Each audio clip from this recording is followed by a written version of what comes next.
What inspires change? What motivates us? It's what's inside that moves us. What moves you? Get the Scion story at scion.com.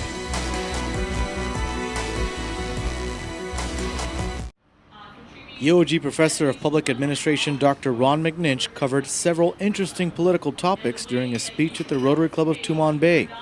First, he spoke about the 2014 election, particularly the gubernatorial race. This governor, Governor Calvo's been doing very well. He's been running between 51 and 55% positive. That's very unusual for a governor. Part of our feeling about that is that the governor is no longer responsible for education and health care, so he doesn't get criticized as much. Also, Governor Calvo's kept his promises. He's given the tax refunds. He's done all the things that he said he's going to do, so that gives him a good high number. In fact, Dr. McNinch says his approval rating is higher than the previous two governors, Felix Camacho and Carl Gutierrez. Nevertheless, he says the upcoming election happens on a long holiday-filled weekend, with Halloween landing on Friday, All Saints' Day on Saturday, Sunday, and then All Souls' Day on Monday, followed by Election Tuesday. McNinch says it is during these weekends that people change their minds about candidates, as families get together and talk to one another about politics. So if Governor Calvo's approval ratings are so good, who does McNinch think will run against him? I believe former Governor Gutierrez is always a factor, and he's always a very strong factor. And so certainly he cannot be discounted, and other good people can't be discounted.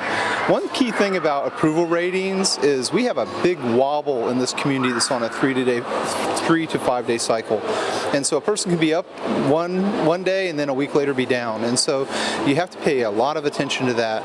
And elections are going to happen a year from now. Dr. McNinch also thinks that the legislature should actually increase in size from 15 back to 21 senators, as long as the cost remains the same. The legislature, right now, they're so center-focused, you don't see any outside opinions anymore.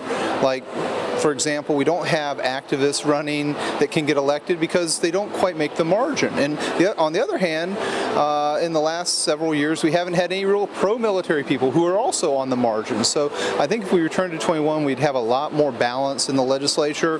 The election margin would drop sufficiently to allow people with outside views to really help push policy. He also believes that something needs to be done to prevent Guam from becoming a dumping ground for criminals from the freely associated states, as well as criminals from the U.S. We should work with these regional governments to help us to identify problem people. One, that they don't send problem people here to begin with. That is, Guam should not be a dumping ground for problem people from these regional areas. The second thing is the regional governments, through their counselor generals, should meet with every person arrested, and that government should identify if that person's a problem, and then on their own say they shouldn't be living here because they're a problem person, and then the governments themselves should deal with these people. The other thing we should do is we should ask the U.S. Congress to not allow convicted felons to come to Guam, U.S. felons to come to Guam. The Campos example is a good example.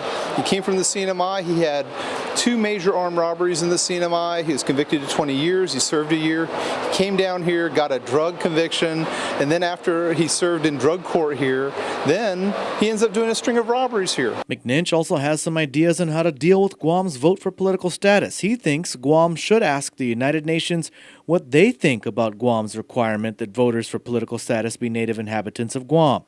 Native inhabitants have been defined as anyone who was on Guam during the passage of the Organic Act and became a U.S. citizen, or anyone descended from someone who became a U.S. citizen this way. I think the UN would say that Guam needs to relook at its policy.